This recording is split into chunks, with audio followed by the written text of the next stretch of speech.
Hello guys, मेरा नाम है रिया।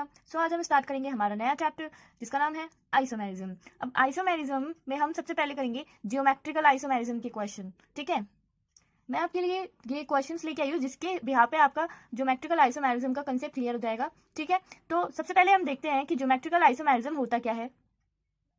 स्टार्ट करते हैं। ज्योमेट्रिकल आइसोमेरिज्म होता है आइसोमेरिज्म अक्रॉस डबल बॉन्ड और अ रिंग। ठीक है, आइसोमेरिज्म मतलब कि डबल बॉन्ड में भी दिखाता है ज्योमेट्रिकल आइसोमेरिज्म और हमारी रिंग में भी दिखाता है ज्योमेट्रिकल आइसोमेरिज्म। अब डबल बॉन्ड में कैसे दिखाता है कि हमारे पास एक सिस दे देगा और एक ट्रांस दे देगा। ठीक है, सिस क्या होता है, ऐसे दोनों ग्रुप्स आमने सामने हो इसे अपन सिस बोलते हैं, और ऐसे अपोजिट में हो तो इसे हम ट्रांस बोलते हैं।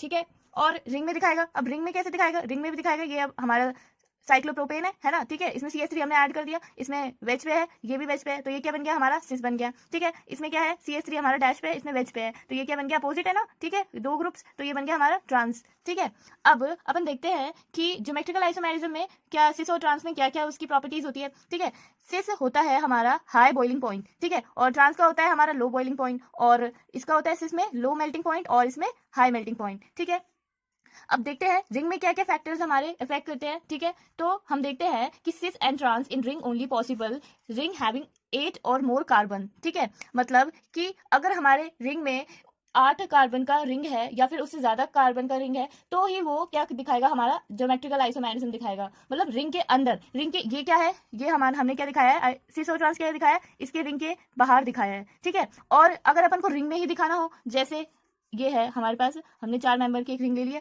अब इसमें हम कैसे दिखाएंगे, इसमें डबल बॉन्ड लगा दिया, इसके अंदर हम कैसे दिखाएंगे, ये पॉसिबल नहीं है।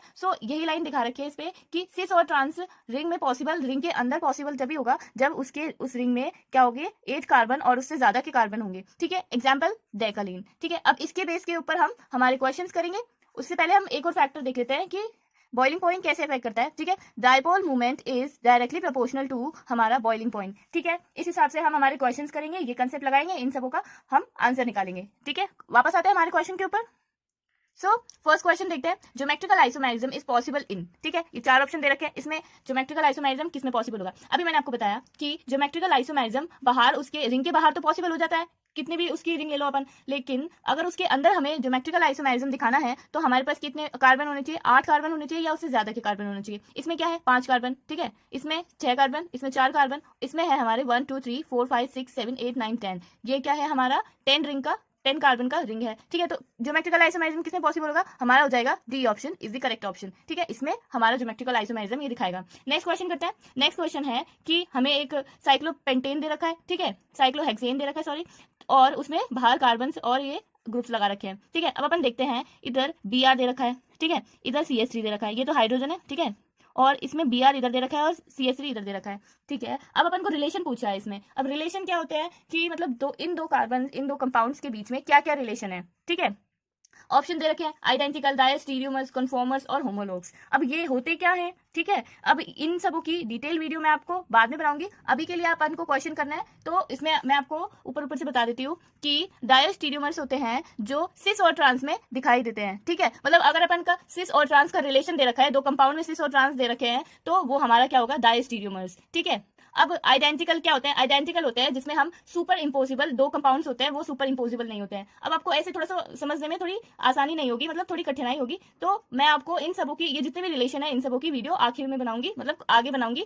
आपको बहुत अच्छे से आपका कंसेप्ट क्लियर हो जाएगा। अभी हम अपने क्वेश्चन करते हैं। तो इसमें क्या दे रखा है, ये क्या है, एक तरीके से हमारा सिस बन रहा है। ठीक है, Br CH3। ठीक है, और इसमें क्या है, Br अपोजिट और CH3 अपोजिट, तो ये क्या बन रहा है, ट्रांस बन रहा है। तो हमारा क्या आ गया, सिस और ट्रांस का रिलेशन आ गया इन दोनों कंपाउंड में। हमारा करेक्ट ऑप्शन क्या हो गया, डायस्टीरियोमर्स। ठीक है, नेक्स्ट क्वेश्चन पे आते हैं। नेक्स्ट क्वेश्चन दे रखा है, which of the following is correct set of physical properties of the geometrical isomer. ठीक है, अब ज्योमेट्रिकल आइसोमर्स की इसमें फिजिकल प्रॉपर्टीज के ऊपर हमारा क्वेश्चन है। ठीक है, ये दोनों क्या है, हमारे ज्योमेट्रिकल आइसोमेरिज्म आइसोमर्स। ठीक है, इसमें दे रखा है क्वेश्चन में। ठीक है, अब देखते हैं हम हमें क्या क्या प्रॉपर्टीज निकालनी है, dipole, boiling point, melting point and stability. ठीक है, अब डायपोल देखते हैं हम, इसमें CH3 ये दे रखा है, Cl दे रखा है, इसमें Cl इधर दे रखा है, इसमें CH3 इधर दे रखा है। अब डायपोल अपन कैसे देखते हैं कि जहां पे इलेक्ट्रोनेगेटिव कंपाउंड आता है तो डायपोल मूवमेंट का एरो उस साइड ज्यादा हो जाता है, मतलब उसकी इलेक्ट्रॉन डेंसिटी उस साइड ज्यादा हो जाती है, तो उसका डायपोल मूवमेंट उस साइड हम दिखाते हैं। ठीक है, और अब अपन क्वेश्चन पे हमारे इसमें देख लेते हैं CH3 और इसमें इन दोनों में क्या है, हम डायपोल निकालेंगे।